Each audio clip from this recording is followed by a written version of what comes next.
Hello and welcome to the Cafe Cast. This week, the cast and I are visiting a remote spot in the woods. And I'm just going to step away and check on something for a vague amount of time, and I'm sure you'll all be fine. See ya. Get the fuck back here. What are you so afraid of? The spiders? Alright, well, it's nothing to be afraid of. That guy in the hockey mask over there seemed nice, so, alright. Never go off to collect firewood by yourself. Never have sex alone. Really? Sex alone. Oh, and never say, I'll be right back. Let's see, what else? Oh, don't shower. Don't At least not when the camera out. is on you. Don't look back if you feel like something's following you. Don't fall asleep. And never say, oh, I'm sure that's just some silly superstition. There's not really a serial killer in the woods. What's another one that we can point out before this joke gets old? Oh, don't shower. Don't shower if you feel like I already said don't shower. Dang it! If you find a super important clue and you tell someone and they ask, have you told anyone else about this yet? Say yes. Run. And never bring your cousin who had a twin brother or sister that presumably died when they were a kid. I'm not my cousin who was born Halloween. Dang. Anyway, as you can hear, we've got I feel like there's another one, but if a doll starts talking to you, drop kick it. Dolls. I argue with that. I have never gotten why people in horror movies are scared of dolls. It's like a foot tall and you can just grab it and whack it on the floor. the difference is that sometimes those dolls are possessed and have supernatural powers, of which can throw you up against the wall and slice your gut open. Oh wait, no, I'm thinking of Supernatural. Okay, second, take us over. Yeah, okay, I gotta pull the microphone away. But as you can see, we've got an excited cast this week, so, alright. Hopefully that means the episode was interesting, but anyway, first up we have Calliope Pony. Hello. Hello to you too. So short, sweet, and unpretentious. Alright. Next we have Valis the Dragon. Hey, y'all, I told you. Spiders are evil and you must kill them with fire. I thought it was Flyders. They are flyders. Yeah, spiders and Didn't say mosquitoes. Spiders are good. Curse you spelling.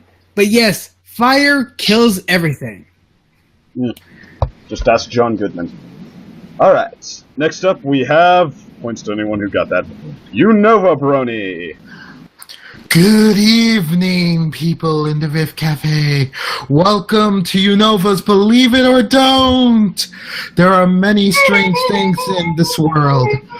According to one story, there was an incident when one unlucky pony was out camping alone in these woods, and the next day no one would find them, and then someone went to look under the bushes, only to find a dried up husk of that said pony. And the only Why are they talking about your personality? As you can see, Unova's Twilight Zone meets Friday the 13th never got past the Really, pilot. bro? Tell me that part. Ripley? Yeah, Ripley. It sounds like Ripley's Believe It or Not. I want to see that. That's what it's supposed to be. I was actually referencing Persona 3's Junpei's Believe It or Don't. I didn't follow that one. We were both thinking of Ripley's Believe It or Not. I thought you were referencing Ripley's Believe It or Not. I thought that is. Like, seriously, I need to educate myself on that. I was just going under a video game reference, but apparently that video game reference was referencing something else that actually was real.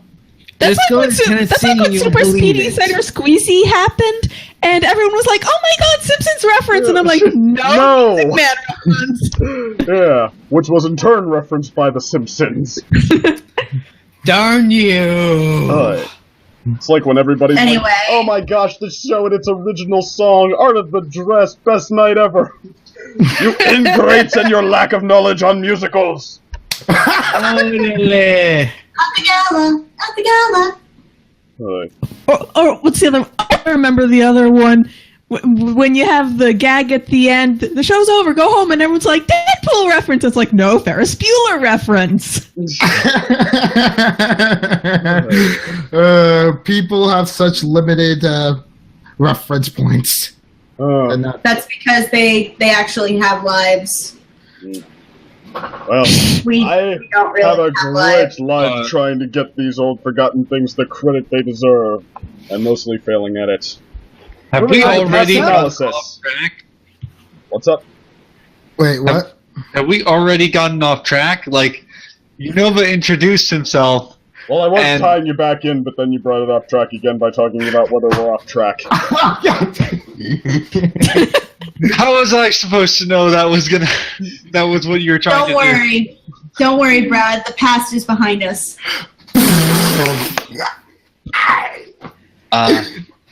And in response to that very, very poor pun, I am past analysis. Nice to be here. I watched the episode perhaps an hour ago, so very fresh in my mind. Case. Alright, so he's geared up and ready to go. And finally, we have, returning from a hiatus, Crimson Glow. Hello! Hello? I am exhausted. I'm not even gonna bother with everything else. I'm just fucking exhausted. Jesus Christ. As you Oh, can see, honey, she's you very need happy drink. to be back. Yes, I am very happy to be back. And don't worry, guys. I actually do have actual videos coming out. I'm not going under another hiatus. You shouldn't have to. You shouldn't have to apologize. People will wait. I mean, there are people that are waiting for me to come back, and that's. Yes. When's that gonna happen? That's something that I'm not really sure about either. I have some ideas, but not really sure about that either. So just Maybe after the podcast we can talk a little bit. Maybe. yeah, maybe. In my case, Emphasis on reviewing the maybe. entire half season's worth of episodes in one video is just a little harder than I thought. That Boy, aside- legend in this episode. It's gonna happen. Well, Yeah. that aside, why don't we help Yeah. establish our I thoughts mean- on this episode then? Uh-huh. So anyway, speaking of the episode, what do we have here? Well, I believe we have Calliope Pony first in the order. What did you think of it? We got an episode on folklore. This is my wheelhouse. Hell yeah. This is her forte here. Applejack's story of Rockhoof was based in Scandinavian, probably specifically Norse mythology.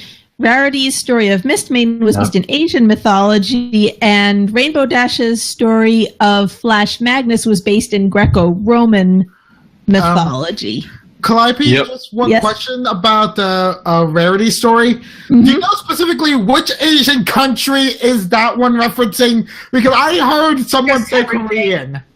I would I probably would- say Chinese. I was I also... would say that none of the stories seem to be referencing one specific country. Yeah. Like I said, the first one was Scandinavian in general, probably mostly Norse. Second was Asian in general. I definitely know some Chinese and Japanese references that were in there. And then the third one was sort of a blend of Greek and Roman. Okay. So a hodgepodge. Pop culture can't tell the difference between Greece and Rome anyway. Kind of true. Then again, I actually been look to at both. Hercules. I've actually been Wasn't his to name both not locations. Hercules in Greek, in the Greek It's version? It's Hercules. Heracles. Yeah, in Yeah. Greek, the name was Heracles. And Heracles is a fucking asshole. And I should know. I've actually been to both places. I have to say, the Wow. name Flash Magnus sounds very Roman. It does. Like- It does sound Roman. The armor also looked more Roman than Greek to me, but then Pegasus comes from Greece. True, true. So The only So that's why it was Applejack's story.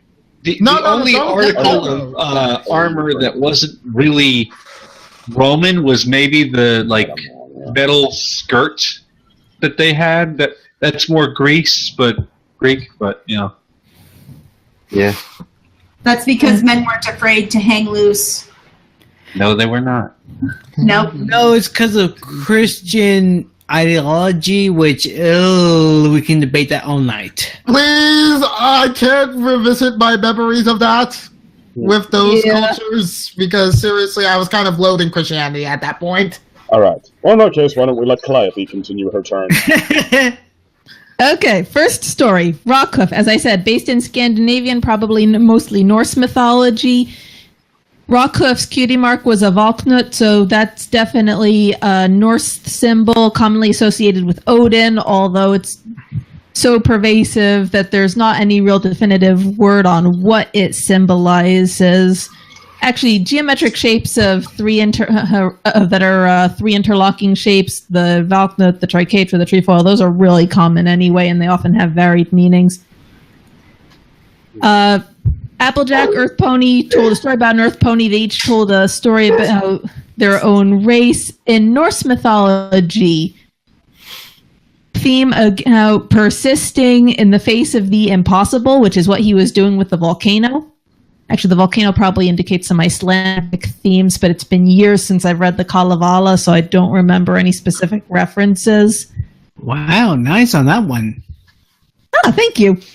And yeah, like I said, if this was like a real Norse story, he probably would have died in the process of defending the village, because the Norse myths were really big on that. However, the fact that he kept digging the trench when the lava was coming is very, very tied in with the Norse themes. Edith Hamilton says that in Norse mythology, the true hero is not the one who succeeds against impossible odds, but the one who continues to strive even when success is impossible. So that ties in really closely with this story. He's not Baldur, okay?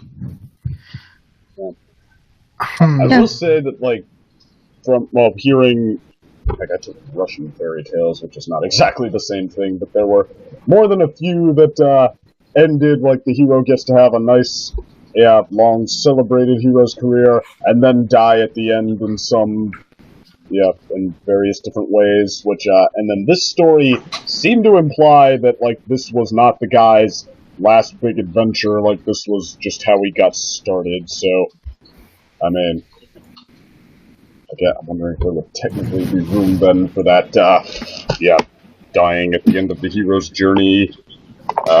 Yeah, a lot of heroes in Norse mythology die. I mean, they have the whole story of Ragnarok, which is how the entire world is going to end, and everybody, including the gods themselves, is going to die, so, yeah. Ooh, yeah. Can't wait for that to be adapted into a movie, loosely. Rick Riordan, you'll follow him. And the Midgard serpent will tear the earth apart and topple Thor down, and Thor will fall, and all the gods are going to die. Ooh, honey, don't tempt me.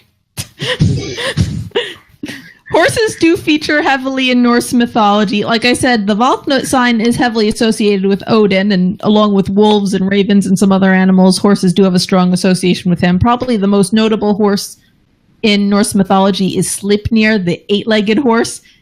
And for any Marvel Comics and Avengers fans, Loki was Sleipnir's mother. Wait, he was the horse's mother. Yes. I need to brush up on my Norse mythology. Also, he's kind of a fire elemental, not ice, but I understand.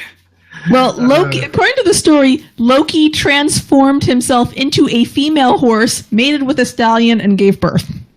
I know that part, but the whole he's ice Norse and Marvel, but mythology fire and the element pretty in the legends, like, I understand why you changed that.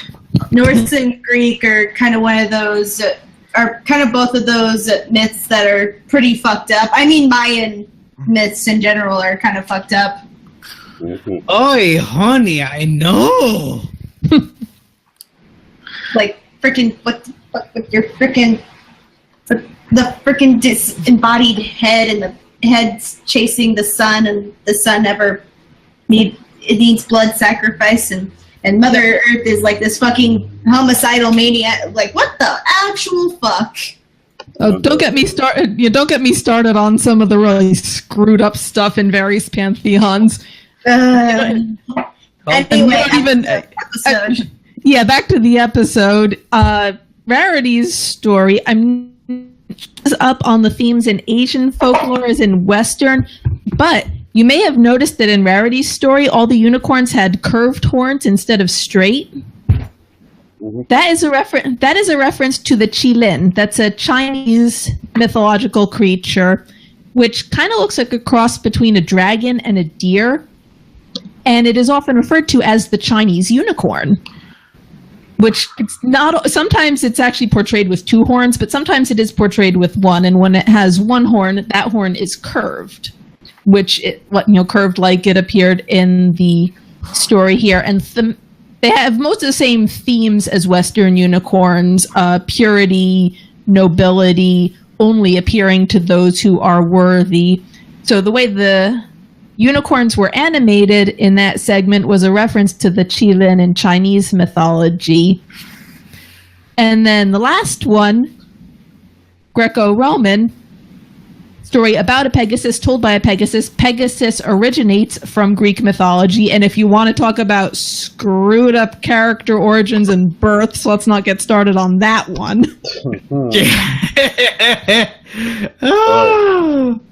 you know that in Greek mythology, Hades, the underworld ruling wife kidnapping and forcibly marrying, was probably the least douchey of his three brothers? Yeah, as far as I know, he's probably the only one who didn't cheat on his wife, except for maybe Hephaestus. Grateful. Yeah. And Pegasus was born from blood. Actually, Hades is the only character who's... I think Hades and Hephaestus are only characters who have actually never cheated on their wives. Mm. And for the most part, Hades is actually characterized as pretty much a god that doesn't really do anything.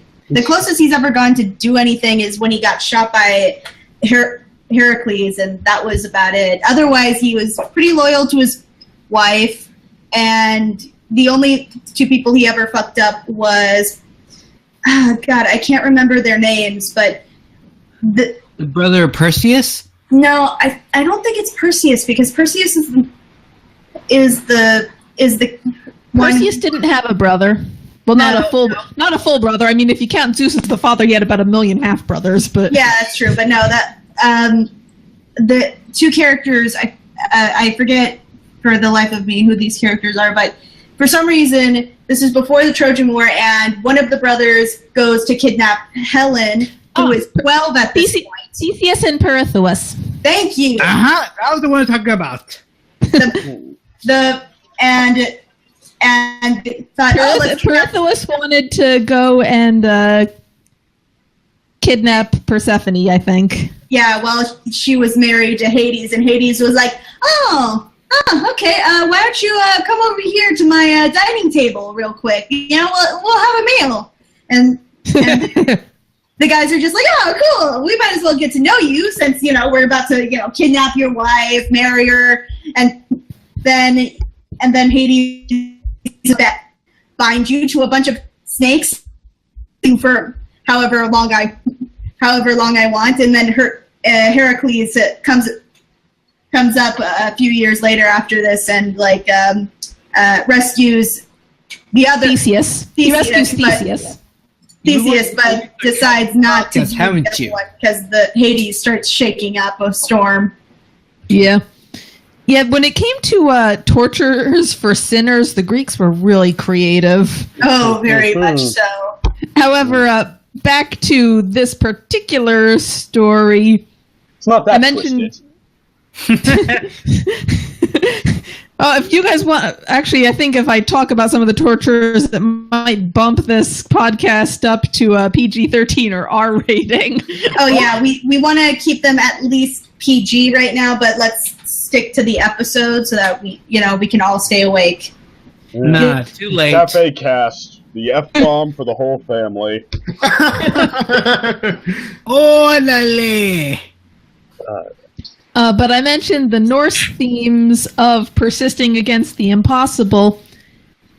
And in this story, it was centered around strategy, that he was going to the Flash Magnus was going to distract the dragons, and then his comrades were going to get the captives out, and then they had a storm waiting. And strategy features a lot more heavily in Greek myths than in a lot of other cultures.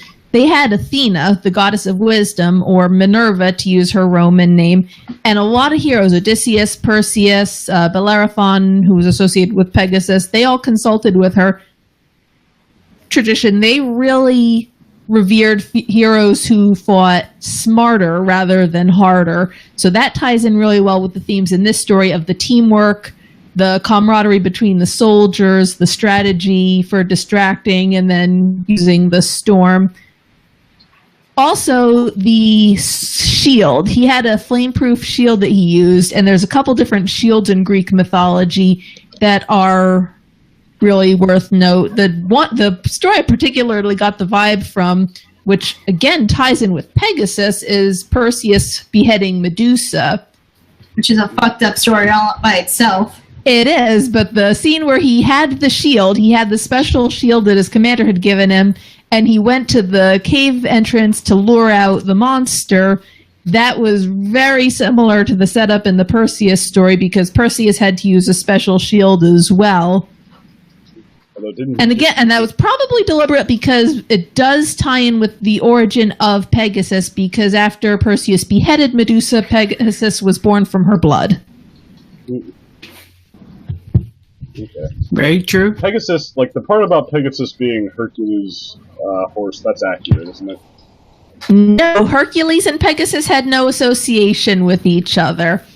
Pegasus was associated first with Perseus, because it was Perseus' actions which caused Pegasus to be created. And then it was another hero named Bellerophon who tamed Pegasus and rode him and killed the Chimera with him. But I don't blame you. It's very loose when it comes to the legends. Yeah, I get that. But I mean, Hercules, didn't he have some kind of a pet? I mean, I know he had the skin of the lion. He, skin lion. When you get confused with Chiron and the centaurs. Labor. That might The closest he ever had to a legitimate pet would probably be his nephew. Whoa. Take that as you will, because I am not going any further. Again, the Greeks and Roman mythologies are very not kid-friendly. Although Hercules, like even he, emphasizing Calliope's point, had to rely on strategy a lot of the time. I think, like in his famous Tale of the 12 Labors, he's only able to fight his way past the first two at all, and even in those he has to, especially with the Hydra, he has to use some strategy, bring in Aeolus to cauterize its head so they can't grow back and stuff like that. And then from then on out, it's all he has to fight with his mind. Fighting with one's mind. So, Very true. So just overall, though, you can probably tell I'm very enthusiastic about this episode. I love the real world and mythology ties that they brought in. I like how they made each race of pony appropriate to the region. The regular strong workhorses with the Norse, the unicorns with the Chilin, and Pegasus with the Greco-Roman. I love those ties. I love a lot of the little references they threw in. So yeah, I just had a blast watching this episode. This is probably one that I'm going to go back and watch multiple times, because I was only able to watch it through once before doing the cast. But this is one I'm going to go back a lot of times, because I know they threw in a lot more references that probably brushed by me the first time. And I had a lot of fun with it. So I'll pass this on to someone else now, because I've been talking for a while. Should be here. Alright, so I believe next was Valis. I will take up Calliope's points. I really am happy with this episode. First, from the obvious, each of the three sisters take up their own mythology, but it really is fascinating seeing the legends before the sisters, and I'm assuming this is before the sisters, right? You mean the Celestia and Luna? Yeah, so it's really fascinating seeing Well, Celestia and Luna are part of the nation's history. These are legends, so they're not necessarily based for sure on real people or real events. That's true, too. Yeah, but the same way that Beowulf is debated whether or not he's real or not, I'm assuming these legends are like real, maybe not real, but coming to the series, yeah, they're real. We're talking about Greek mythology, though, so... I mean, well, actually, I guess you've got a I'm good counting point. They all could three decide of the to- stories. In a fantasy show, yeah, you never can tell when they're going to be like, the legend was real. But yeah. Actually, well, we have seen at least some events that were confirmed as happening before Celestia and Luna came around, such as the first Hearthswarming, so... They're not, they haven't been there since the beginning of time, at least. Yeah, and I found that really fascinating, that even before the Scissors came around, these legends have been around, and when it came to the part with the Pegasus story, I was like, wait a minute, that's Torch and the Green Dragon from Owl's Well That Ends Well. Yes, I noticed that too. I did see that. Oh, I saw Torch, I didn't see the dragon from Owl's Well That Ends Well. Wait. I mean, like, it seemed a bit more feminine than that dragon. No, I'm pretty sure it was the same dragon as Owl Well That Ends Well. Are you really sure? Like, the torso seemed a bit more thinner. I didn't do a side-by-side comparison, but I think they look pretty darn close. Besides which, I don't think we ever saw a full body shot of the dragon in Owl's Well That Ends Well. We did! When it was running! It was chasing after Spike in that episode. So everybody, hear this debate, look up the pictures, fight much about it in the comments section. You know what? I'm the dragon in this. Well, I'm already looking it up. My word to say is, when I see the both dragons, I can tell. The frills, yes, look thinner, because obviously, younger. For Shots both fired. him and Torch. Although, Lord Torch is that, like, how long did he say he's been king? For many, many moons. Alright. Yeah. So I'm just waiting until somebody finds the picture confirming it and then yells, "Agree with me!" Or just say, objection! I substitute your reality with the correct one! Easy answer. I'll fight you with it. Go! Here's your my- answer. Continue telling us what you thought of the episode. Calliope. But no, in all honesty, I really did like it. I mean, the setup is very interesting for just the sheer fact of fun of like, oh great, our camping trip is ruined because of nature. But then from that, we'll get to learn more about our history for each of our species and get to learn a special lesson. It kind of reminded me of this one other series, the remember the one with the bison, the falcon, the lynx. Oh, God, it was, I loved that show, though. What was it? It wasn't the Bible show? No, it wasn't a No, Bible no, show. it wasn't Bible like show. It was like a mythology, folklore, history kind of deal. Virtues? Well, two normal kids and a bison, a falcon, Adventure and a from the Book of lynx. Virtues. Yeah, Yes! that one. Wait, it is the religious one! I don't think that was It- very it wasn't- religious. I mean, It wasn't very religious. There was maybe like 2 or 3 stories out of the whole thing that was religious. And I remember watching that show when I was little, and like they didn't mention God once, usually. They just talked about their feats. More about spirituality. I think I remember And the all lessons of from one said story that had stories. a moral out of the Bible. Like Yeah. the example, like Fairy tales. what's his name, and the Gordian knot, like that kind of story. Are you talking about David Alexander and the Great. Goliath? Alexander the Great was the one who sliced the Gordian knot. Yes, and that was one of the stories from the book of Virtues. Yeah. Which, I gotta say, like, that always sounded like a would-be clever story. Nobody can untie this knot. Oh, I've got the solution nobody thought of. Ta-da. Well, duh, it's kind of an easy answer, but it's both good and bad depending how you look at it. I mean, I don't know how that actually accomplishes anything. Okay. Well, accomplished because yeah, bro, done.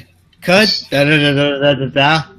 Well, I guess it's been around so long for a reason, but what can you do? But in short, yes, I very enjoyed this episode for both its legends and the morals it brought in.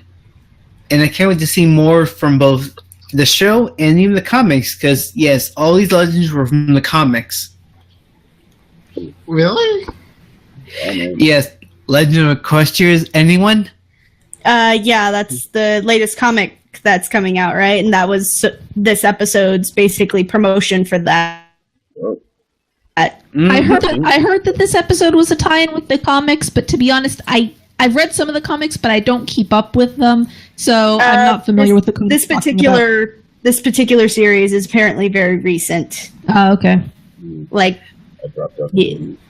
Which is a fair point for me as a comic fan. So I'm like, yes, this is perfect. Yeah, I dropped out of reading the comics a while ago. I haven't had as much time for comics lately, but I don't blame you. It's kind of like you have to pay money for these, so I can't blame you if you don't want to read them. On top, well, the comics have been coming into the canon a lot more recently, especially with the movie that's coming out. Thank Bahamut. well, in some ways, in a lot of the recent episodes seem like they're taking inspiration from the comics but doing them their own way. Yeah, royal problem. Luna anyone? taking over the day goes without saying. Mm-hmm. Okay, I just found the images, and I have to say it looks like I was wrong. The green dragon looks similar, but it's not the same as the one in Owlswell that ended well. Yes. Dang it! I was wrong. So at most, it could probably be, I don't know, like an ancestor. Yeah. Or maybe a mom. They are very similar. They're almost the same. I'm looking at the two pictures in separate tabs right now. They're almost exactly the same coloring, and they have the same shaped head, which is probably why we mistook them. There's two notable differences, though. The frills? Yeah, the frills are spines along the back. The one in Owlswell that ends well has very individualized spines coming out the back of its neck, whereas the one in the Flash Magnus story has more of a single fin running down its back. And Aging? I don't know. Also, though, the one in Owlswell that ends well has noticeable eyebrow ridges and little fin things on its elbows, whereas instead on the eyebrow and shoulder, the one in the new episode has a diamond pattern. Otherwise, from those two details, they look almost identical. So maybe mommy. I was also going we found mommy. I was also going to say that in this episode, the dragon's eyes are red, while in Owlswell that ends well, they're reddish orange. Yeah, and it's hard to tell in the picture I'm looking at, but it looks like they have different colored claws. But yeah, it's a few little different details, but otherwise they do look very similar. So when it comes to that one, but when it comes to Torch, is like, that's Torch from his younger years. Hang on just a second, I'll be right back. All right. But yeah, I will say that the callbacks this season, they do seem a lot more thought out than, well, not only the callbacks, but the world building. It all seems a lot more thought out and with purpose than last season. So that is something I appreciate. Anyway. So, next up on our list of commentators? Well, if you're done, then it's Nova.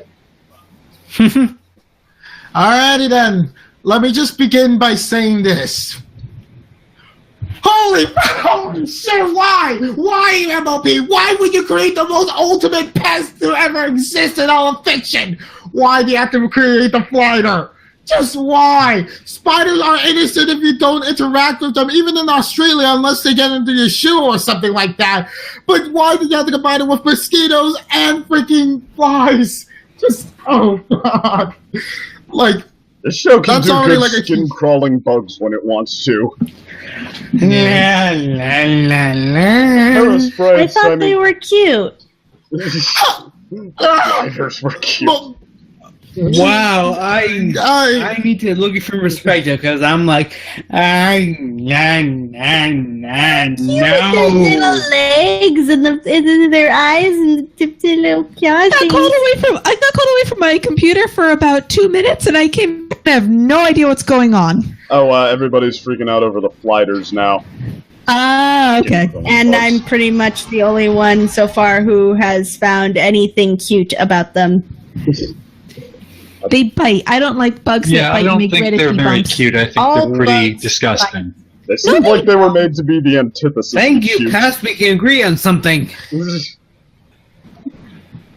But, yeah, I mean, like, the Parasprites, apparently they were just taking it easy on us there, but yeah, like, just them being these bugs that don't stay off of you, I feel like made a couple people's skin crawl, and this took it up to the next level. and even then, like, I'm looking at a picture of a flighter, like, close up. It's the combination of green with, like, highlights of red that just makes it even worse. With red beady eyes. I did appreciate that touch, though. That's a very identifiable problem when you go camping. Yeah, that was fun. Uh-huh. But continuing on, like I didn't realize that the stories for like the main three sisters were literally about like each other's species, more lores and such until you guys even brought it up. But also like looking into like the stories, it might be a bit of an extension of like some of the sisters like biggest faults / strengths essentially. Like for let me get the name of him. For Rockhoof's story, it kind of exemplifies like why it's a good trait to have like a stubbornness in a sense.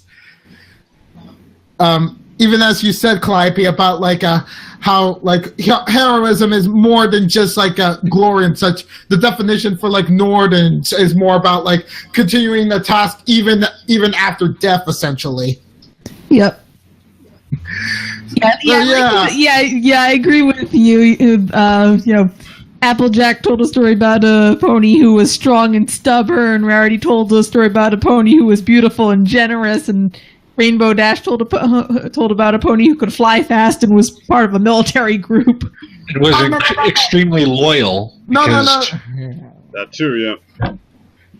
Oh, I was also going to say the awesome part of it because he literally was surfing on flames in the sky. Like, that was like one of the most memorable things I've ever seen. I don't compliment that much stuff about Pegasus, but holy shit, that was like the best thing ever. That's because the unicorns are apparently the master race. I mean, then again, for the unicorns, we had epic magic dragon fights. Yeah, I have to say the magical dragon fighting was really cool.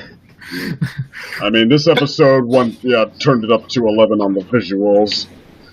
Oh man, and then like 9.5, there have been some pretty big visual episodes in the past, but even aside from the magic dragon fight, for like Miss Main's fight against like the Palpatine pony, like also like woodwork growing spells in order to entrap her enemy, just that's a real magic duel. Like well, more than like the competition magic duel we had in season 3. This was like an actual fight in order for like Miss May to protect her friend who seemed to be corrupted by like how she became ugly on the inside and the outside, essentially. I would agree that this put the duel with Trixie to shame. Yeah. Oh yeah, definitely. And I also have to say, Miss Main's story completely was better than Starlight's in every single meme. Like, I kept on getting flashbacks back to season 5. With this. Sable Spirit made a better reformed villain than Starlight Glimmer. Yeah. Within 5 seconds. A non-villain from that story. I mean, like, I was gonna say, like, wow, you can't, like, with almost no time to get into it, you can't give it too much credit, but then thinking about it, yeah, I basically believed her reason for going bad. I pretty much believed her reason to reform, like, your friend who you just... And she went bad. She went bad after her friend was sent away to study magic. I think for me, when it came to this... Well, I mean, it was jealousy, not, like, loneliness, which is... I mean, yeah, like, compensating over time, that's something people do. That happens, like... if your friend moves away and you're... and there's no other explanation to the story, like, okay, your parents didn't push you to make new friends, or you just... somehow shunned here or there. What I would say that she was jealous of like everything that Miss, I don't know her full name. Miss Main. She was jealous of everything that Miss Main had. I don't think that getting another friend or anything would really soothe that jealousy. Yeah, I wasn't talking about how her story doesn't work. I was talking about how Starlight's didn't do much for me. Like, I believe this a lot more. And I mean, even though it's a shorter amount of time, I'm like, you know what? Like, okay, I was going to stop you guys, but actually, now that I think about it, yeah, no, you're totally right. Keep going. Crimson, you go next? Actually, I was just going to elaborate on the Miss Main thing. For me, when it came to that fight, and when it came to, when we were revealed, oh, it's that pony that we saw for like 5 seconds. I don't know why but when I started to accept it as, oh, this is our villain, this is, for some reason, she aged like super, super fast for someone who's like with Miss Main at around the same age. I started to think, am I accepting this because, this is her motivations are more believable than Starlight Glimmer's, or am I accepting this because this is supposed to be a legend? Because let's really think about a lot of our legends that we hold near and dear to our hearts, like with Beowulf. Yeah, a lot of them are meant to form base elements, not be of, like, stories, not be complex and, like, compelling by modern-day standards in their own right. Yeah, like, that's... Yeah. It's not really that compelling. It's not real. That reason isn't really that compelling. It's just about as on the same level as Starlight Glimmer. The only reason why I think I at least I accepted it more is because this is a legend, and legends usually promote this idealistic person or this person of which I want to look up to in some way. They don't have to be perfect, but they do have to be this person I want to look up to. Yeah, well, I kind of bought it from Miss Main's friend, is that, like, the story didn't seem to feel a need to necessarily make her a very nice person in the first place. Like, it was kind of implied that she was just sort of the jealous type all along, and that the second Miss Main took off, it was like, alright, now I get mine, let's make the first move. And, I mean... Yeah, but based on... Like, you don't need to... Based on what, though? Like, we were given her being there for like 5 seconds, and then suddenly like, oh shit, you got old quick. Yeah, and folk stories and legends, we're more likely to see an archetype rather than what we, in a modern sense, think of as a fully developed character. We have to accept that, this character does this for this reason, and that's all that the story needs to carry it along. Because they only have the time to, like, tell it like a folk story. I feel like they went the route of kind of like painting a picture out of connect the dots. Like, but, okay, everybody's talking at once here. Salas, what were you trying to say there? You Salas, said what me? were you trying to say there? I mean, heck, look at the Legend of Calliope. How many legends were based off of her, as well as her tragic stories? I mean, what point are you trying to make here? For the simple fact that the stories are meant to be more of a moral, but more the fact of, as she said before, to be more of a paragon, I think it was. A paragon is a person of which is supposed to be the center and inspire people. Like, for example, Superman is a paragon, Batman is a paragon, Wonder Woman is a paragon. They're basically just good characters with the ability to inspire others to be good in the process. That doesn't necessarily mean that everybody else is like midway and they're like, oh, I am the paragon, and everybody's like, I bow down. No, it's more like, oh, you inspire me to be this way. The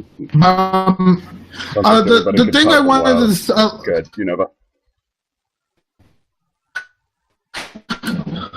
It felt more Starlight. More stronger. You're bouncing in and out now. More strong. Unova, you're really fading in and out here. Am I speaking clearly now? Because that's why people weren't hearing me. I can hear you okay. Now. Alright. I think it's going right.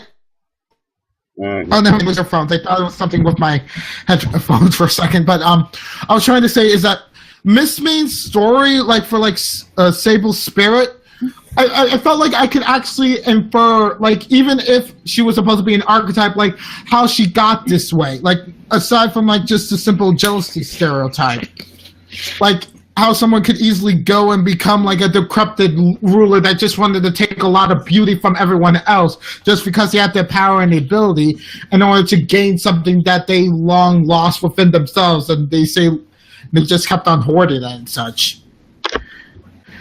Meanwhile, at the very end for like Miss Main's story, it felt like the consequence from Sable's spirit didn't actually leave the story, as Miss Main basically took the burden onto herself, essentially. And I feel like that was like the poetic end as such, which made me felt her story was like the best in terms of preferences. Just because of like how it feels like an actual sacrifice, while at the same time, for Miss Main, she kind of aged beautifully, even though she was supposed to be like, oh, she's old and decrepit, like, well, she looks quite nice in her olden age, but yeah. Yeah, they did let her hold on to some dignity, I guess, in appearance. Yeah, I get it. Kind of like Johnny Appleseed. Yeah. I was actually going to get into some on my turn, but we can wait. Because it's still past turn, right? Yeah, assuming Unova's done. Yeah, I guess I'm done. I already talked about all I needed to talk about for Flash and Miss Main, so go on ahead, Pass. Well, I went into this episode thinking that it was going to be, probably an average episode. And what do you know? Season 7 strikes again. I thought it was an amazing episode. Probably really high up there. Like maybe 10th or in my top 10 or top 5. I like Calliope, love the folklore. I love that they sort of slipped in a lot of references to like cultures from real life. I love it when they do that. I loved it in Horsewarming Eve, and I love it here. I love that these legends, like we don't, of course with every legend, you don't know how true it actually is. In MOP, it's especially so because all this stuff technically could happen. It's not outside the realm of possibility in, the world of magic creatures and things of that nature. I just, like, it was just a nice, warm story that in the beginning I didn't think it was going to be all that impressive because, I mean, the last Campfire episode, the one that happened in season 3, while I did love that one at the time, I don't think it's aged very well, so I didn't think that this one would age very well. But like once I saw them convey the AJ's story into like visuals, I'm like, oh my gosh, this is going to be a folks. They're going to do this. They're paying homage to like different cultures from the world. I love this. I love when they do it. I love the twists that they make to it. Someone mentioned earlier, I think it was Calliope, that each of the stories are of a person of their race. Applejack's is an earth pony, Rarity's a unicorn, Rainbow's a Pegasus, and how they also kind of reflect character traits that the others find admirable, like AJ's hero, again, I'm sorry I don't remember the name. Rockhuff. What? Rockhuff. He is very stubborn, even, seeing that he's probably not going to make it, he still continues onward. I love how that, like, it reflects on AJ, and it also reflects on Apple Bloom, because Apple Bloom was like fangirling the entire way through.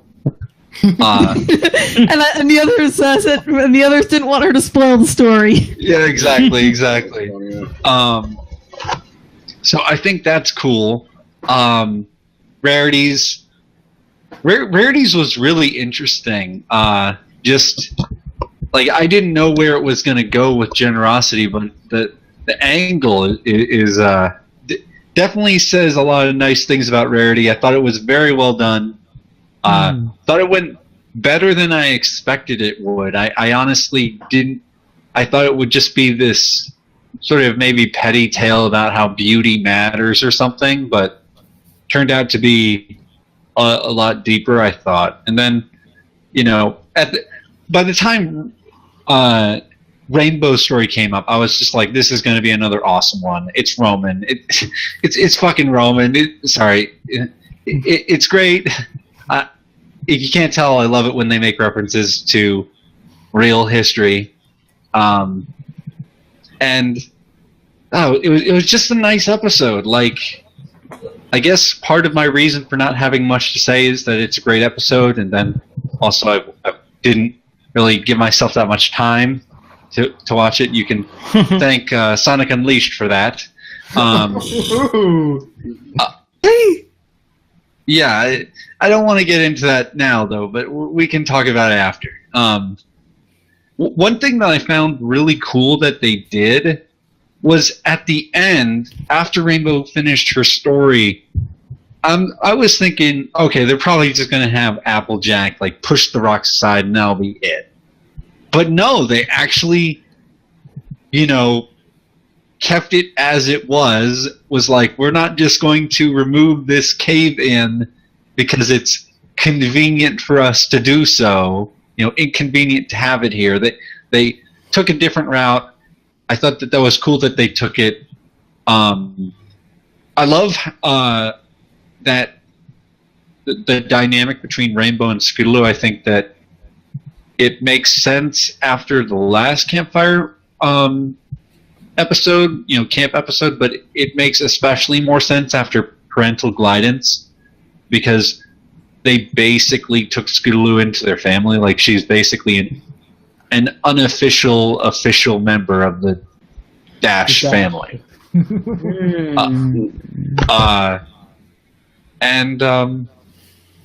And yeah, like I thought the references to the past one were cool. I thought it was cool how Rarity was a little bit toned down from her previous one, but she still had 3 pieces of luggage. I thought it was all nice. It was a great episode. I love seeing Character development. She learned to pack. Yeah, she learned essentials. Nice. Which was Sweetie Belle's gag the first time it was introduced, but like Grover. It's still and the Sweetie blue Belle's guy, gag. Well, I always kind of assumed that Sweetie Belle picked up the habit of overpacking from her big sister. There you go. Indeed. I almost thought it was like Grover and the blue guy, how that started out as like Grover would get mad at the blue guy for nitpicking all of his details, but then they decided it worked better the other way around. The blue guy getting mad at Grover for messing up his order every time.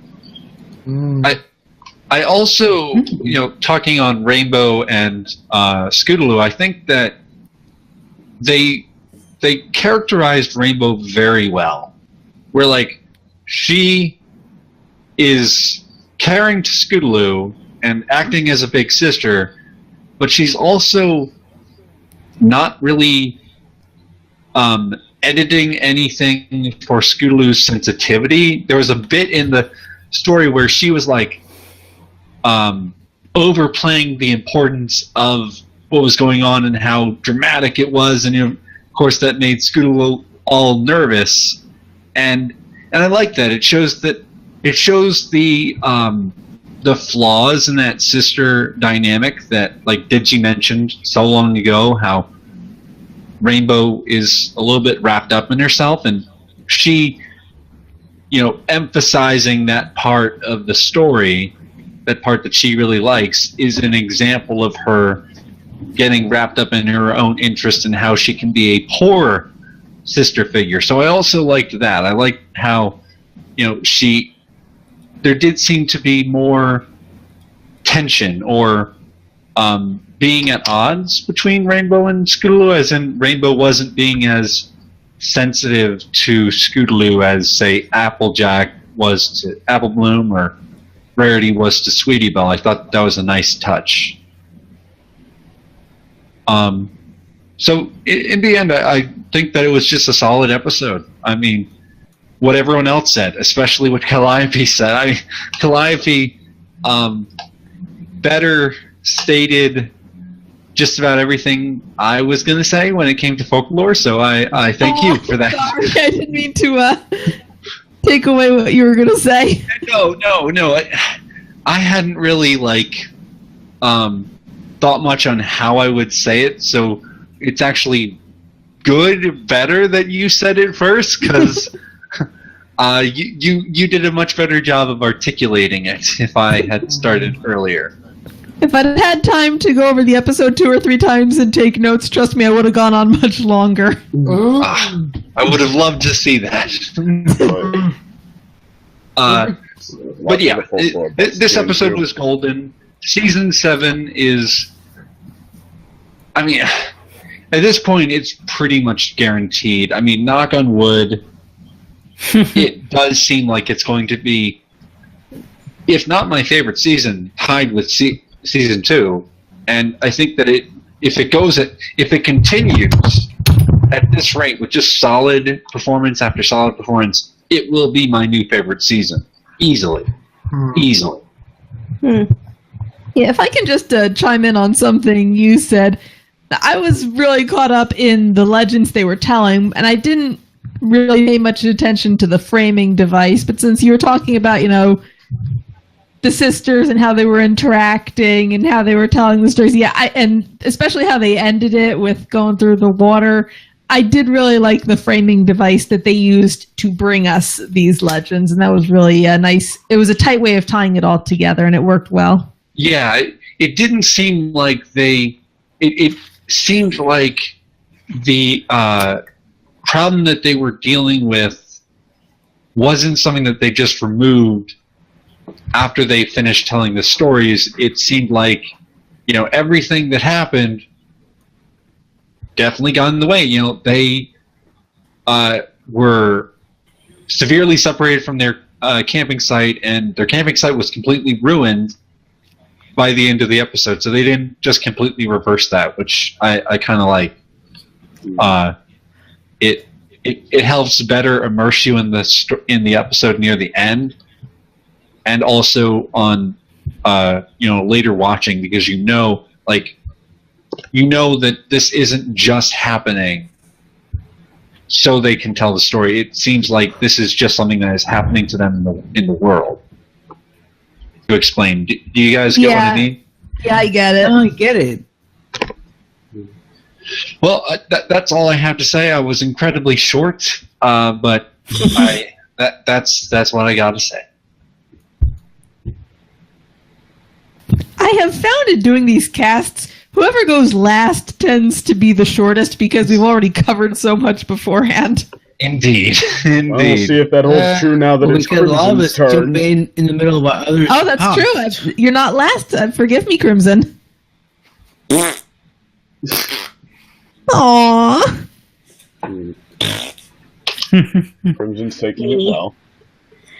Anyway, so this episode, for me, like I enjoyed all the legends. I enjoyed the folklore and having the fact that we have lore in here. That's not like a defined thing. It's like, hey, this is stories. These are actual stories, not necessarily fact, but just like stories. And that's kind of cool because it's, instead of having this defined, oh, once upon a time there was this dude from Gen 1 that was like, dude, my brother is a freaking asshole. In this case, it's like just storytelling at its core, and I really like that. A few things that bothered me. One that was covered a lot during another podcast I was in, Roundtable. There was a lot of talking about how the stories didn't necessarily connect that well to like what was happening, like they were trying to, but there was just this disconnect between that and what stories they were telling. Like with Rarity, it was like, oh, you have to see the beauty. It was like, well, that came the fuck out of nowhere.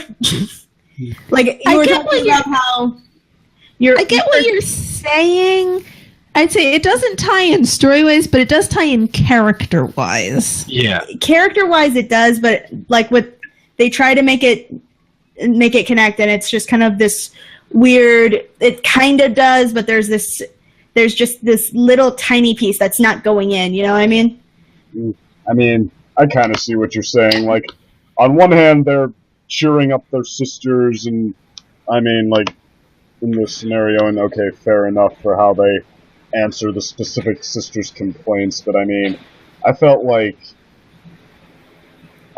actually, not even like there's anything really wrong with it, but I mean, I felt like they could have gotten just more out of it. Like, yeah. Yeah. Another thing was possible. Another thing, the ending was a little weird.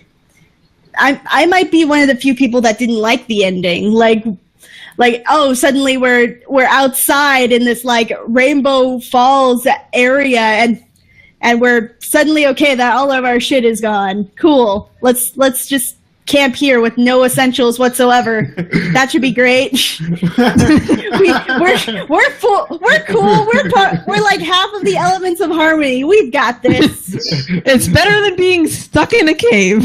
It is better than being stuck in a cave. It's better than being in a nest of flighters. They're bugs. Just get some freaking bug spray or some lemon essential oils. They Jesus were all Christ. like fighting those bugs with everything they had. They're abominations of earth. They're adorable. They're not. Adorably painful. The cute little so red freaking welts they cute. raise. They're so cute. They're ugly. Big They're eyes. ugly and they're disgusting. They're They the ones bite. They're the They ones don't who like like bugs that I bite. expect them to have an evil stand. This cast When I is entering watched something that of a part dark of the hole. episode, I honestly felt that I was watching SpongeBob gross out humor. Oh.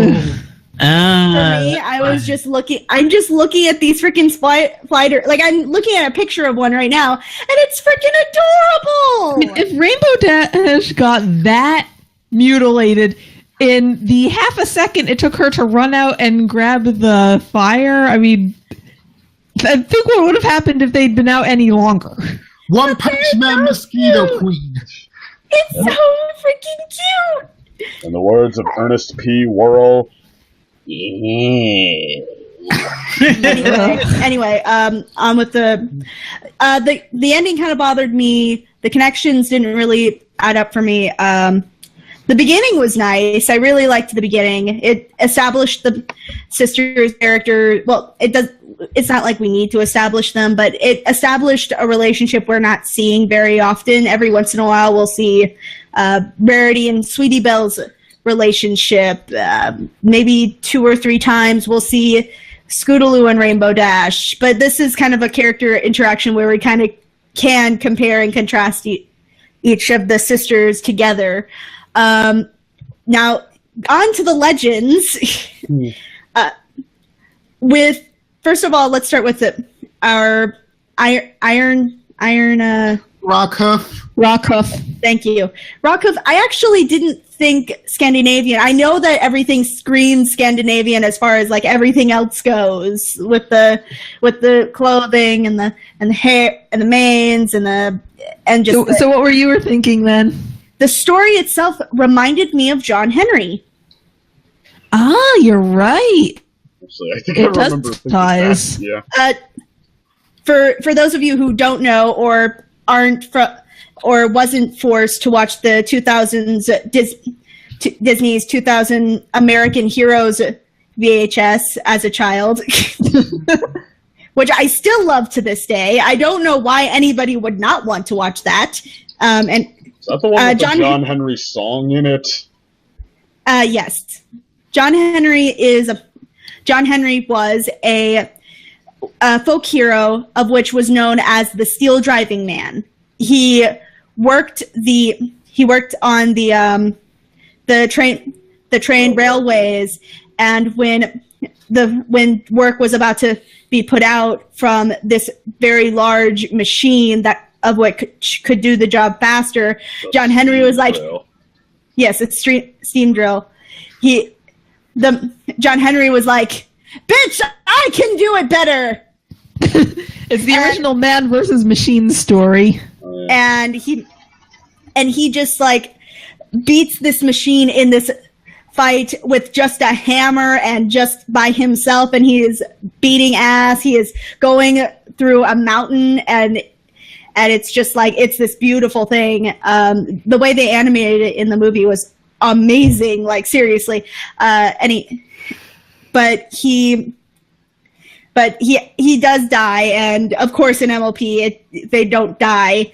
And I did see when it came to that, I did see a lot of comparison between the two. Yeah, there wasn't like a machine versus man story, but it was kind of machine versus man versus nature type of story.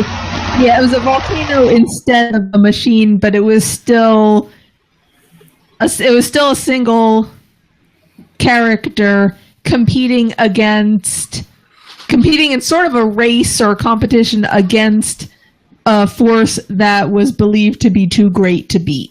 Yeah, it was, and I really liked that. The only problem I had with it maybe would have been the fact that there was a Deus Ex Machina within the story that was never explained. And even if you look at Norse mythology,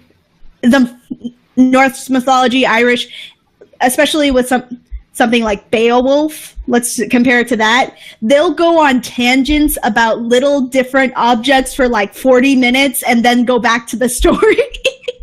So I guess I was kind of missing that, like, wait, what? When? How? Why?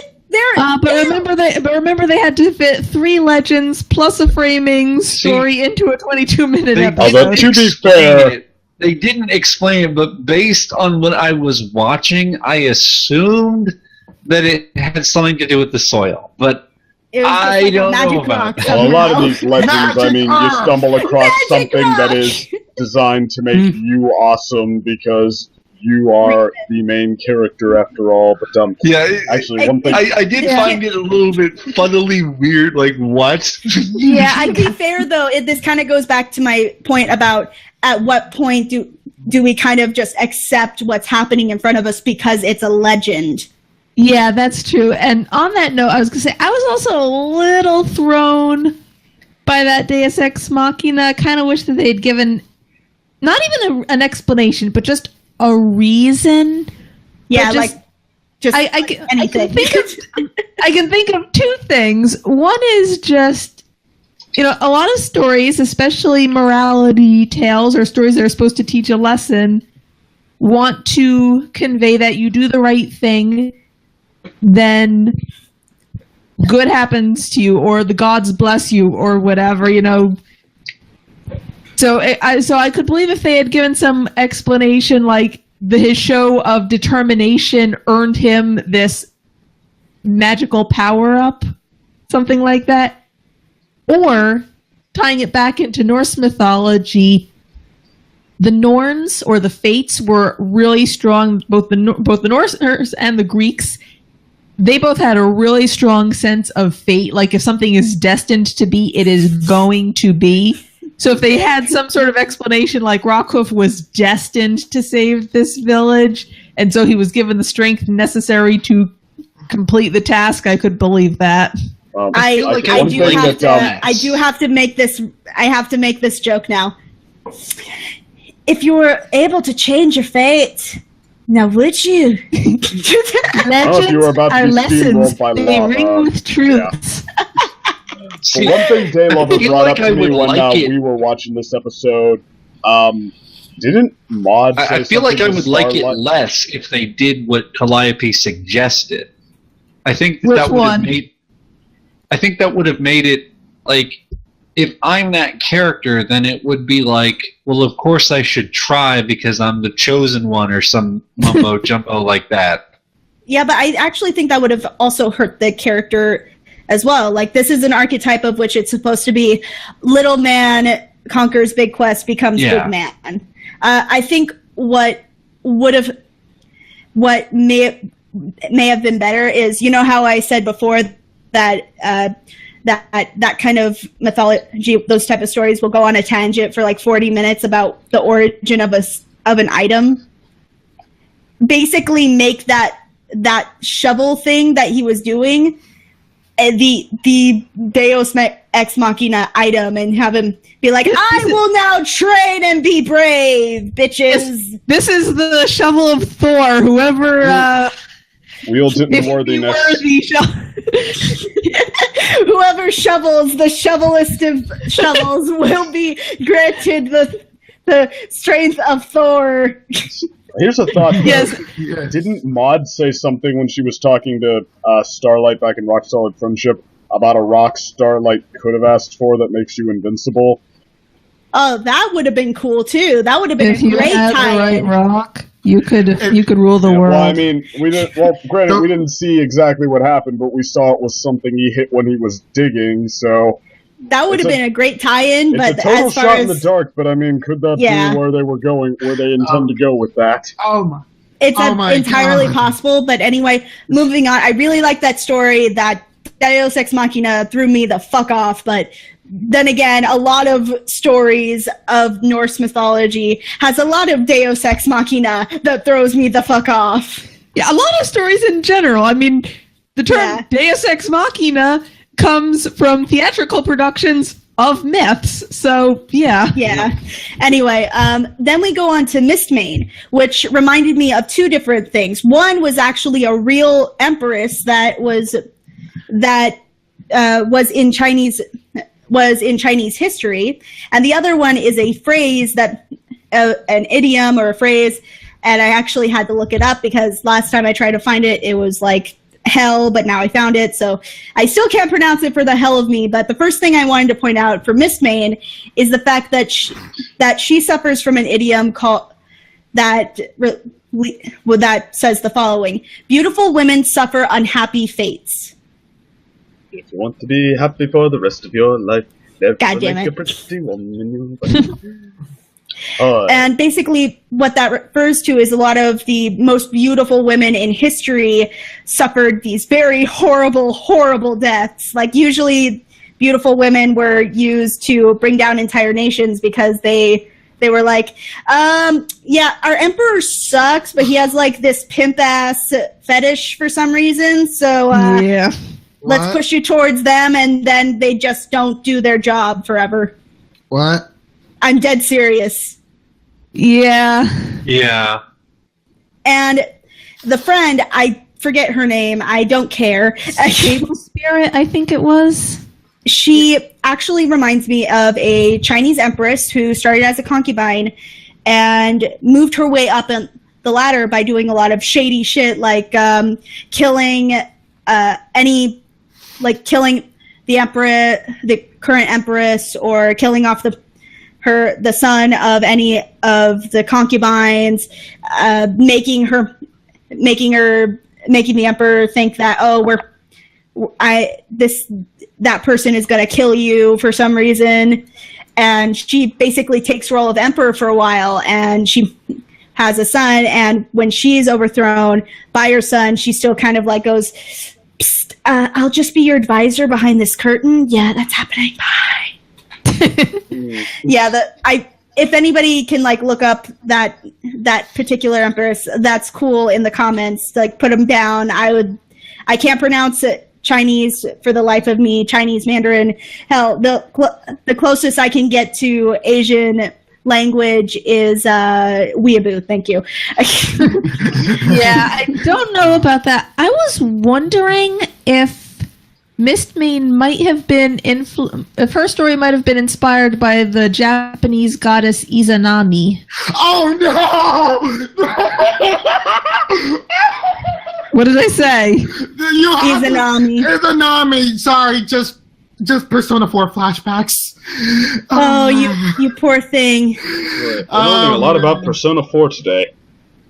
Yeah, I don't know what you're talking about, but Izanami was a mother goddess in Japanese mythology. Yes. And like Mistmane, she was an extremely powerful goddess.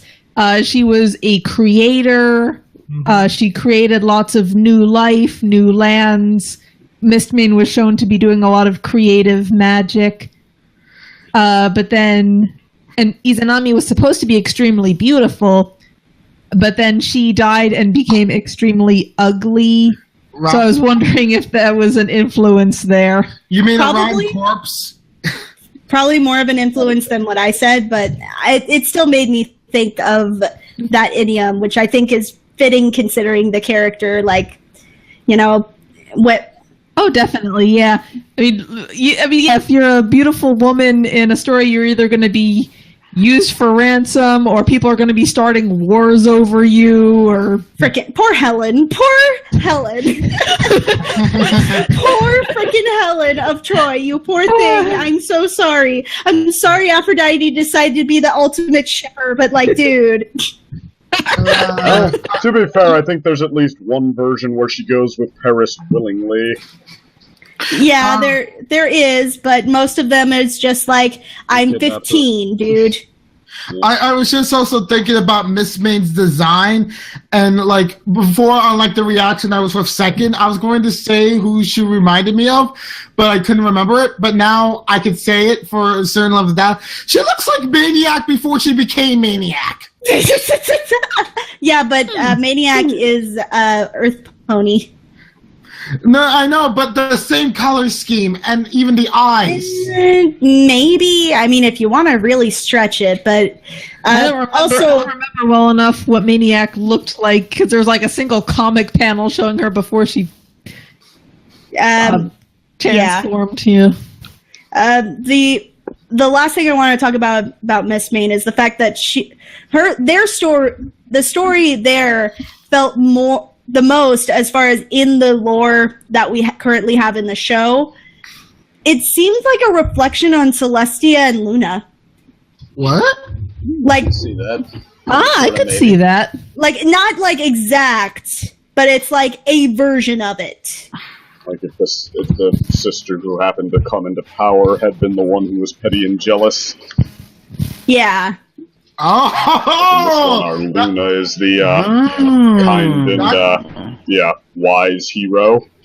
And that Mistmane was forced to battle against the one she was close to in order to protect the ponies of the land. Yeah, that it felt very Celestia and Luna to me, and I liked that because in the back of my mind, I'm thinking of this comic by Red Giant that they did for making up like how all of the mythologies happened and how every single interpretation is different in one way, but they're still very, very similar. And I thought that was very interesting. Like, oh, what if like the Asian parts of Equestria were like, dude, this thing happened. No, this thing happened. No, it's this thing that happened. And then we just stuck with that.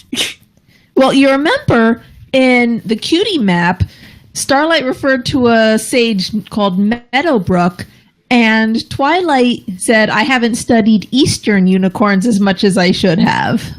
Yeah, I would still love to see that at some point. Like maybe get that story and maybe hear the many things that Mistmane did, or maybe somebody else who was there, you know? Yeah. However, what would be really funny is if they had like Avatar The Last Airbender references. Like it's just like the mist animals everywhere. No, seriously though, I was wondering about that with this episode because they had the Flighters, and in the finale of Avatar The Last Airbender, he refers to an animal called a spider fly. Oh my god! Maybe that's entirely possible. Although, to be fair, there's only bears. Like like a duck bear? Sure. You mean a platypus bear? No, it just says bear. What do you mean his armadillo bear?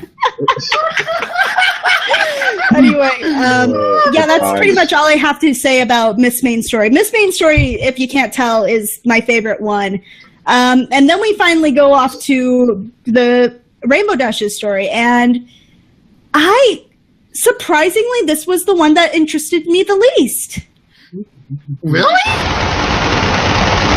I could see that. There's like a thunderstorm at Second's End after I said that. There's just like this huge blast of noise. What happened?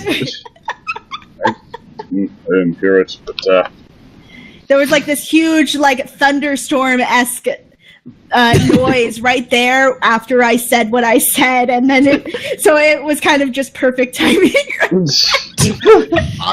It would be a data storm for all we know. For all we know, yeah. For some reason, this one particularly didn't interest me that much. You would think, like, because I'm such a huge Greek mythology person, like, you will not, if you got me started with anything related to the Trojan War, you would have me here talking for maybe, like, an hour, give or take. But yeah, that one interested me the least. Maybe it's because the character that we were given wasn't really visually interesting as much as the others. Maybe that's part of it.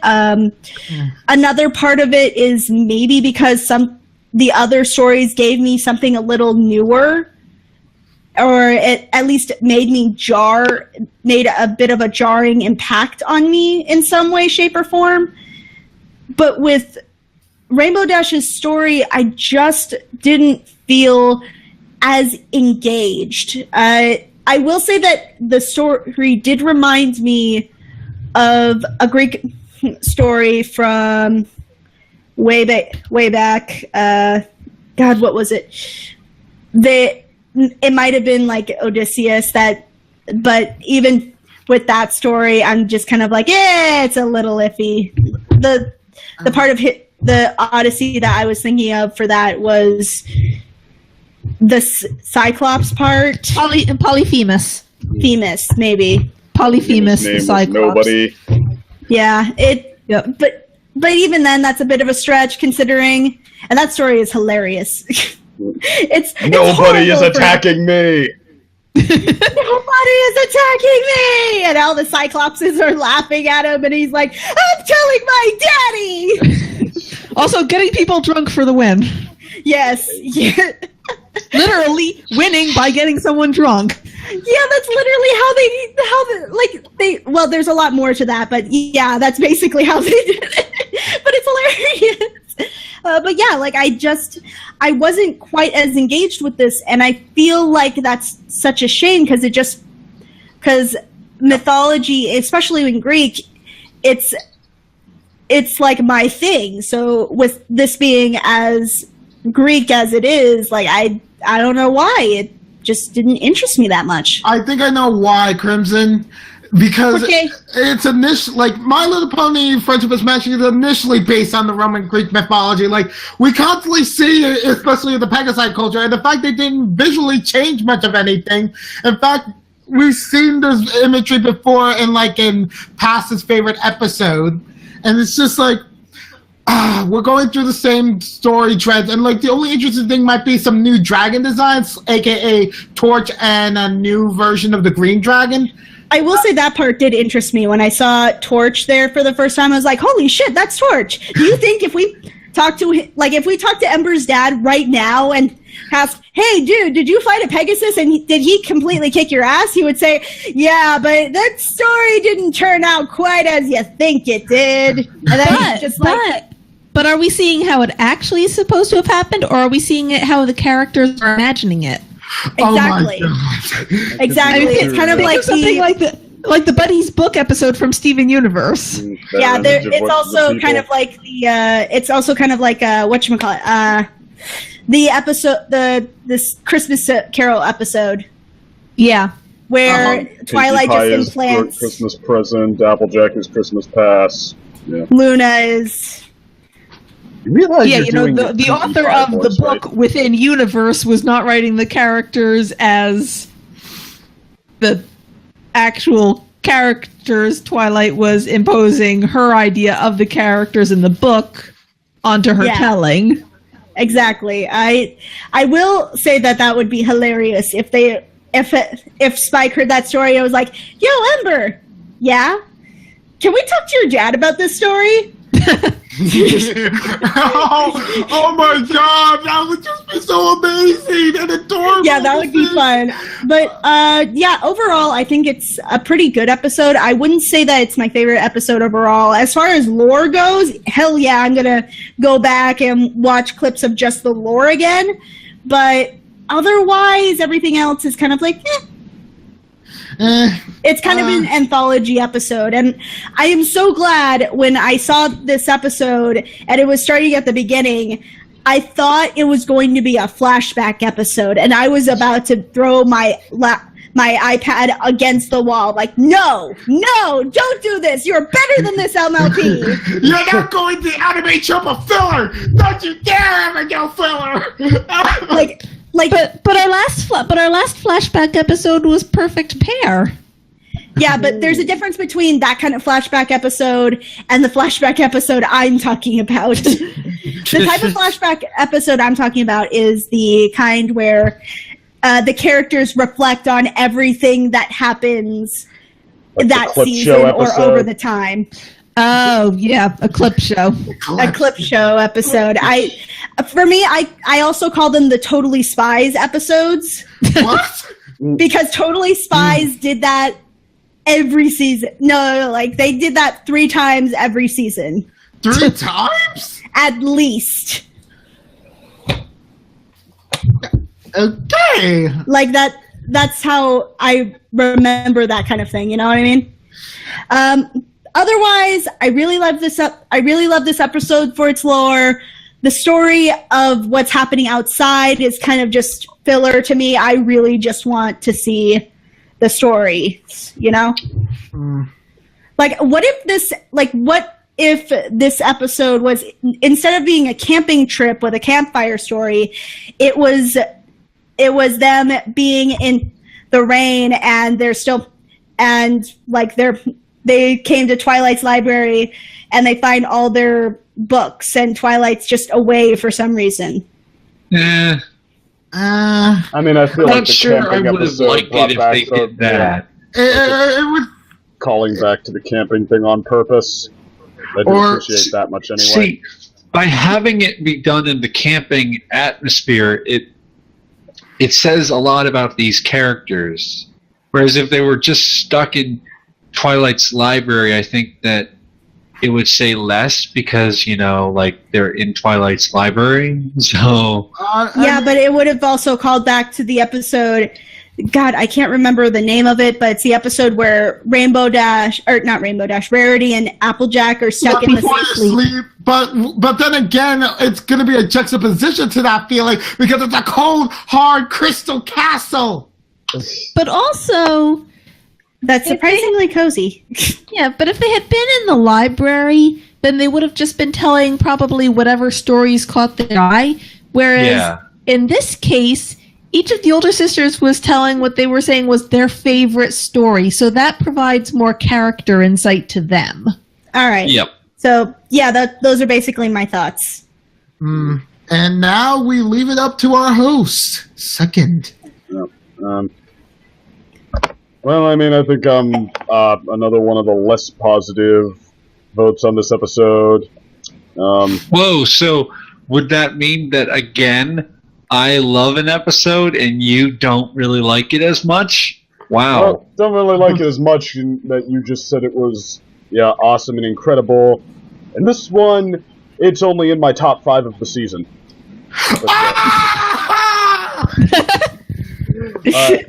I mean, I don't think it's as good as Sleepless in Ponyville because, like, Sleepless in Ponyville, like, that's probably my top 15 of all time. Like, I felt that had a scenario that was really uncomfortable in a really believable, relatable way, and I felt like it drew a lot of power out of that.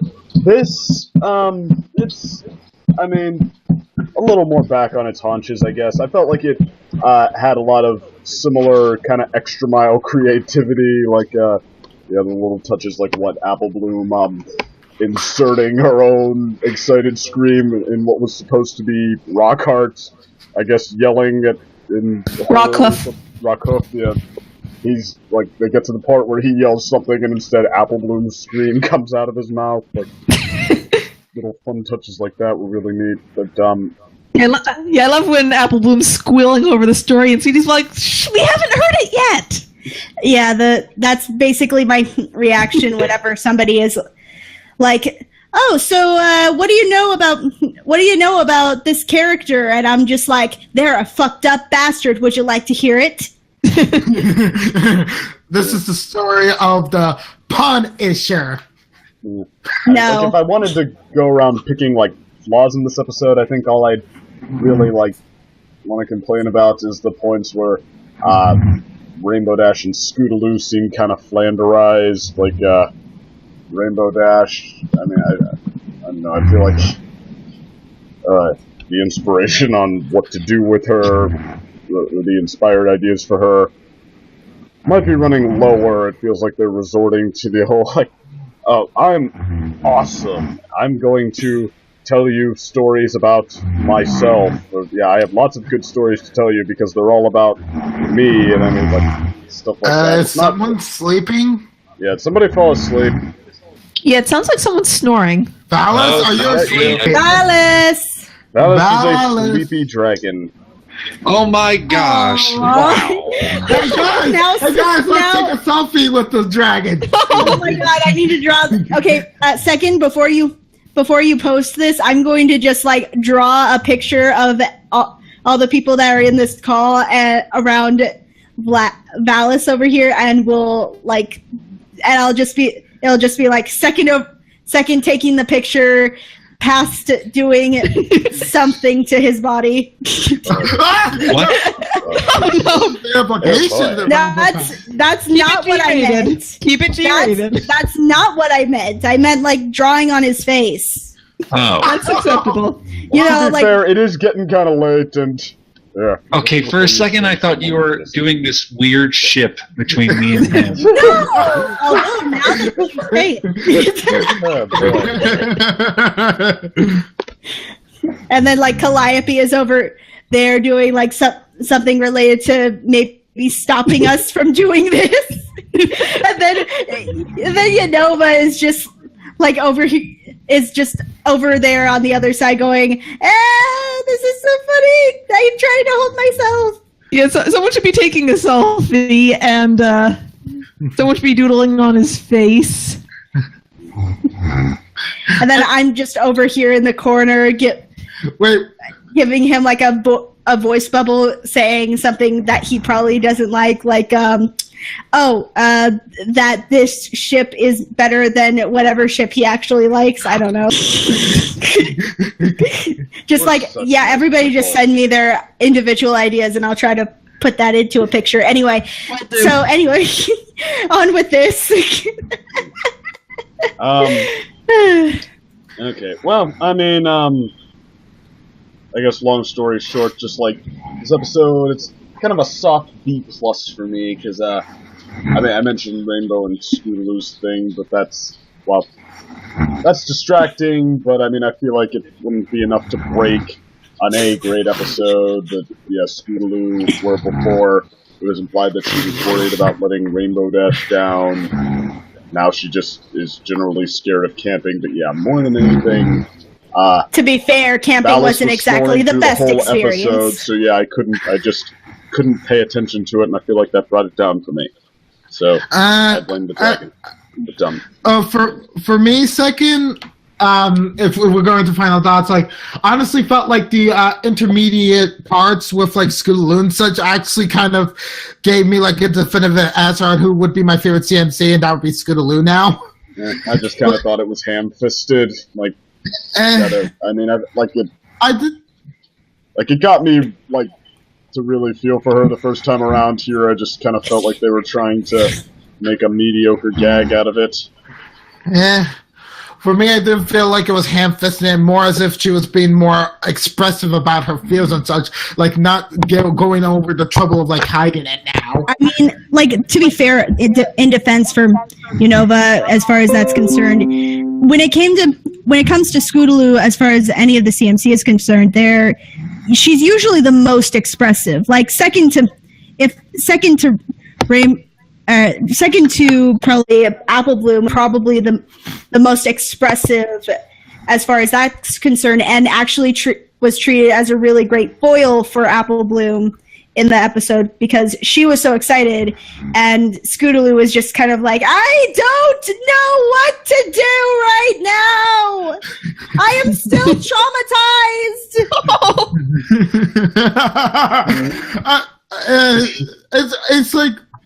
It's like now I'm just appreciating all the scared, shy ponies. It's like, I'm sorry to see like. Yeah, just adding her to the list of favorites now. It's like, woohoo! But also, Rarity, I felt was a lot more, how should I say it, more believable / mature in my eyes compared to Forever Philly in my eyes. Just, it felt like the Rarity that I actually wanted to see that would be matured from all these 7 seasons. And it's like, okay, the writers haven't given up on you. Thank God. I thought you were going to be another Twilight. Rarity is actually, yeah. I mean, excuse me, but yeah, she started out like towards the bottom of the list of my favorites. I feel like they're kind of like this season they're drumming up some inspiration for her, and it wouldn't be the first time, granted, but like even compared to the others, I feel like she's an inspired choice this season. Yeah, she doesn't like roughing it so much, but she's able to, when it comes to trying to make it better for someone else, she's able to look for the best in it. Boop. Yeah, overall, like, this episode, I feel like it was, like, very evident from, like, my first viewing of it to be, like, the first strong, good episode of Season 7 for me.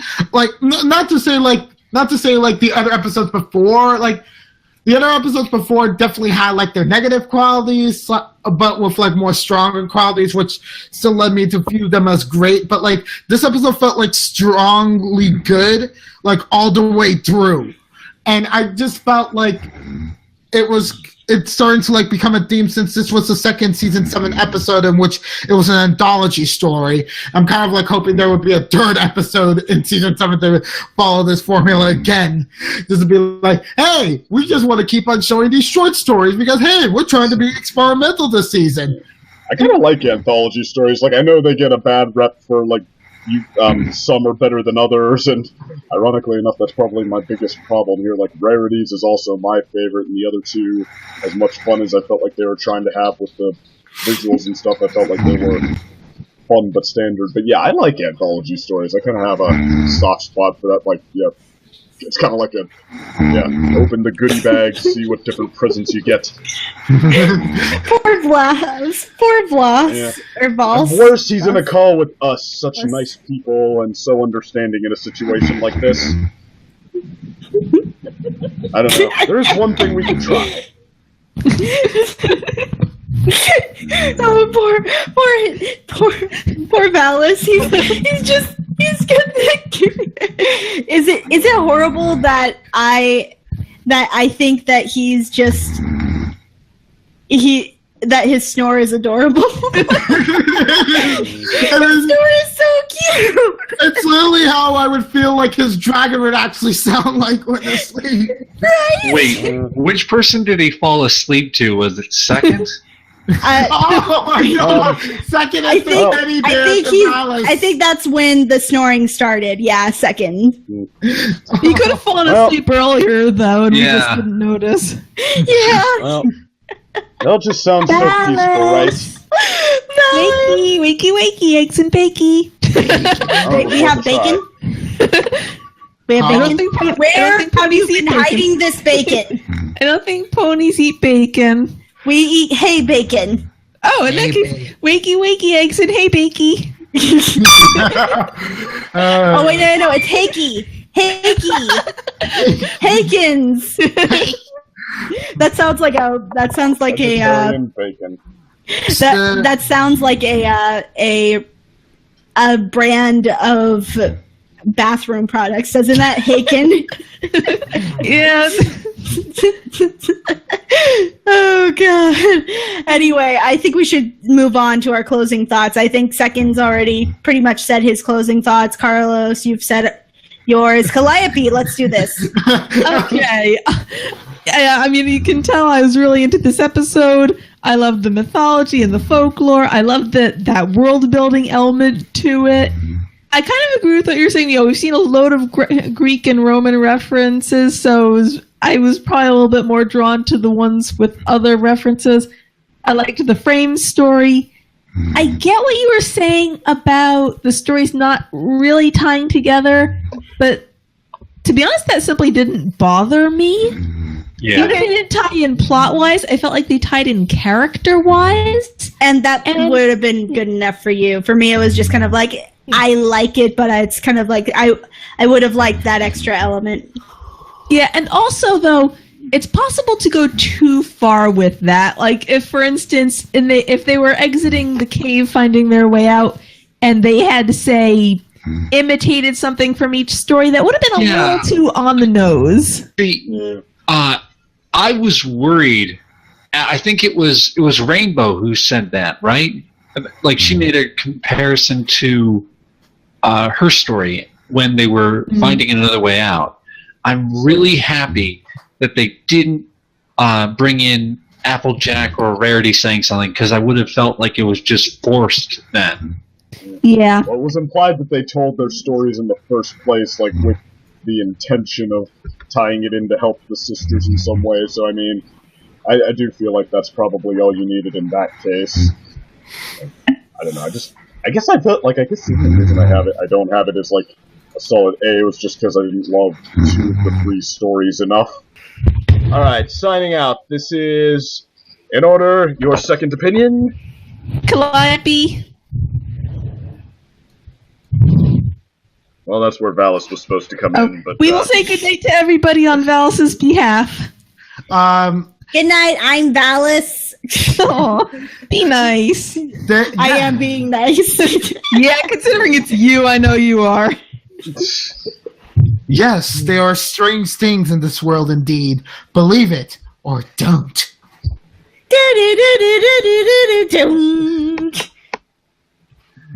Alright. I apologize to Valis for the past half hour, and, yeah. Pass. We're a bunch of schmucks. Yes, we are. Especially with the drawing I'm about to make. Are we the 7 deadly schmucks? No, because there's Sounds only like a six There's only of us. 6 of us. Too short. Jinx. Oh, speaking of your picture, Crimson, I just sent you a Skype message with some ideas for it. Oh my god, just everybody send me your Skype messages. Your story. I have to be blowing an air horn in his ear in an unsuccessful attempt to wake him up. Oh, that's a good idea. Yeah. Mm-hmm. Anyway, past. Do your thingy. Past. Past. Disconnected. He's still in the call. Yeah. You're talking, we can't hear you. Past, Okay, are you before there? we lose, No, I guess he's gone too. He fell I'm going to asleep. close the show down then before we lose everybody. All right, thanks for joining us. It's been real. It's a lot of fun this I time didn't around. close Lots to out. say about this one. Wait. All right, fine. Crimson, say goodbye. Goodbye, everyone. So, There, anyone else have a fine. goodbye to add? Bye, everybody. Just ciao. Critic first, fan second, second opinion. See you later. Bye. Ciao.